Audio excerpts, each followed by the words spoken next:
ತಂಬೂರಿ ಮೊದಲಾದ ಅಖಿಲ ವಾದ್ಯಗಳಿದ್ದು, ಕೊಂಬು ಕೊಳಲು ಧ್ವನಿ ಸ್ವರಗಳಿದ್ದು. ತಂಬೂರಿ ಮೊದಲಾದ ಅಖಿಲ ವಾದ್ಯಗಳಿದ್ದು, ಕೊಂಬು ಕೊಳಲು ಧ್ವನಿ ಸ್ವರಗಳಿದ್ದು. ತುಂಬುರು ನಾರದರ ಗಾನ ಕೇಳುವ ಹರಿ, ತುಂಬುರು ನಾರದರ ಗಾನ ಕೇಳುವ ಹರಿ. ನಂಬಲಾರ ಈ ಡಂಭಕರ ಕೂಗಾಟ, ನಂಬಲಾರ ಈ ಡಂಭಕರ ಕೂಗಾಟ. ಕೇಳನೋ ಹರಿ ತಾಳನೋ, ಕೇಳನೋ ಹರಿ ತಾಳನೋ. ತಾಳಮೇಳಗಳಿದ್ದು ಪ್ರೇಮವೆಲ್ಲದ ಗಾನ, ತಾಳಮೇಳಗಳಿದ್ದು ಪ್ರೇಮವೆಲ್ಲದ ಗಾನ. ಕೇಳನೋ ಹರಿ ತಾಳನೋ. This wonderful bhajan was composed by Sri Purandara Dasa of Karnataka. In this Sankirtane, he says, he sings in devotion of Sri Hari, but ironically he does so by describing what non-devotion looks like.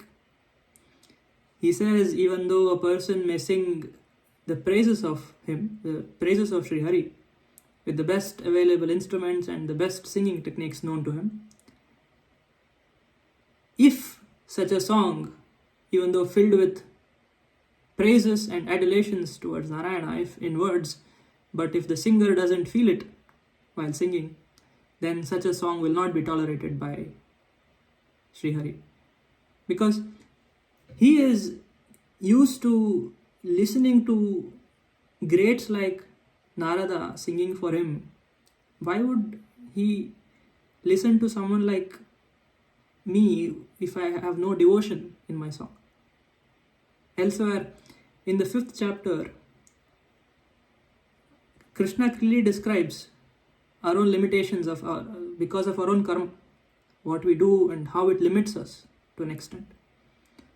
He says, Yuktaha karma phalam tyaktva shantim apnoti naishtikim ayuktaha kamakarane phale saktaha nibadhyate. What does this mean? Yuktaha karma phalam tyaktva shantim apnoti naishtikim. One who is liberated, one who has already reached a state of mind where he is only thinking about Sri Hari. Such a person would always sacrifice the fruits of their own labor, because for them, their actions are not for themselves, it's for Hari. That is the perspective in which they function. But for people like me, who are ayuktas, who are trapped by the samsara, we act differently. We act out of desires. Desires are what drives our lives, our actions, because we expect something in return for our labor. Ayuktaha kamakarane phale saktaha nibadhyate.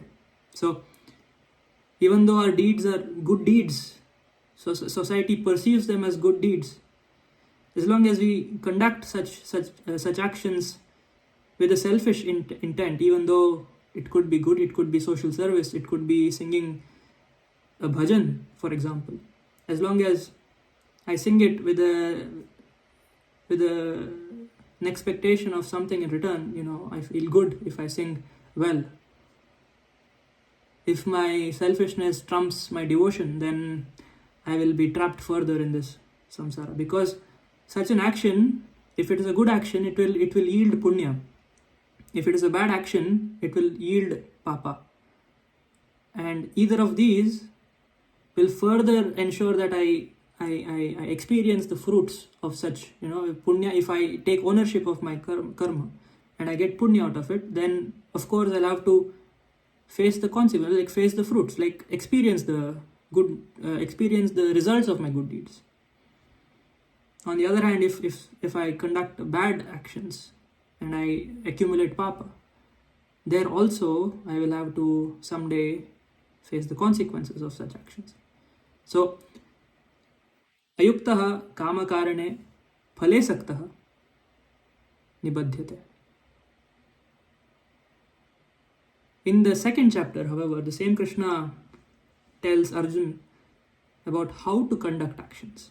If this is a problem, if whatever we do is out of desires and we're driven by desires and goals, and we do mistakes or we do good deeds, and either of these results in accumulating papa or punya, then how do we go about doing our jobs without falling further deeper into this cycle of birth and death? How do we escape it? So Krishna says, Yogastha kuru karmani sangam tyaktva dhananjaya siddhi asiddhiyoho samo bhutva samattam yoga uchyate. What does it mean? It means Yogastha kuru karmani. It means that one should perform actions by being steadfast in the thought of Narayana. Sangam tyaktva dhananjaya. Even though we are engaged in doing our duties, we should be steadfast in Narayana's thought, and we should detach ourselves from the action that is being performed to us. Siddhi asiddhiyoho samo bhutva. Regardless of what the outcome of such actions would be, our mental fortitudes should not be altered depending upon the outcome of such actions. Siddhi asiddhiyoho same bhutva samatvam yoga uchyate. Such a state of mind where we have reached steadfastness, where we have reached resoluteness in our mental state, where bad outcomes don't affect us, good outcomes don't make us rejoice. That is yoga. The modern narrative of yoga completely misses this context, and we see what's happening in the world, unfortunately. So let's take one step today, and consistently, incrementally, let's work towards developing such a mental fortitude where we are peaceful, where we maximize peace in our lives, no matter what happens, no matter our circumstances. Let us try to do this. Jai Shri Krishna.